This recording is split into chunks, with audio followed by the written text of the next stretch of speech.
Battery வேணும் அப்படின்னு சொல்லிட்டு என்ன பண்ணுறோம், எல்லாத்தையும் மினிமைஸ் பண்ணிடுறோம்.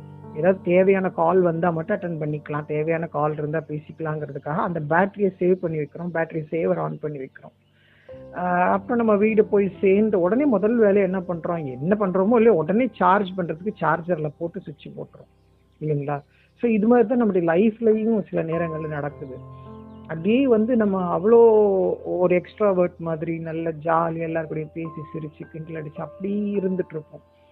நிறைய பேருக்கு நம்ம அட்வைஸ் பண்ணுவோம், நிறைய பேருக்கு ஹெல்ப் பண்ணுவோம், நிறைய விஷயங்கள் செய்வோம், அதெல்லாம் பண்ணுவோம், அப்படி இருப்போம் இப்படி இருப்போம், என்னென்னவெல்லாம் பண்ணிட்டு இருப்போம். பட் ஒரு டைம் வரும் நம்மளுக்கு எப்படி இந்த மொபைல் பேட்டரியில் வந்து டிஸ்சார்ஜ் ஆகி ஒரு 20% தான் இருக்கும். அந்த மாதிரி எப்படி வந்து நிறைய ஆப்ஸு நெட் எல்லாம் நிறைய பார்க்கும்போது நம்மளறியாமலே எவ்வளோ டிக்ரீஸ் ஆகுதுன்னு தெரியாமல் டக்குன்னு குறைஞ்சிருதுல. அந்த மாதிரி ஒரு சில நேரங்களில் நம்ம செய்கிற செயல்களோ இல்லை வேற யாரோ செய்கிற செயல்களோ ஏதோ ஒரு காரணத்தினால என்ன ஆயிடுது, நமக்குள்ள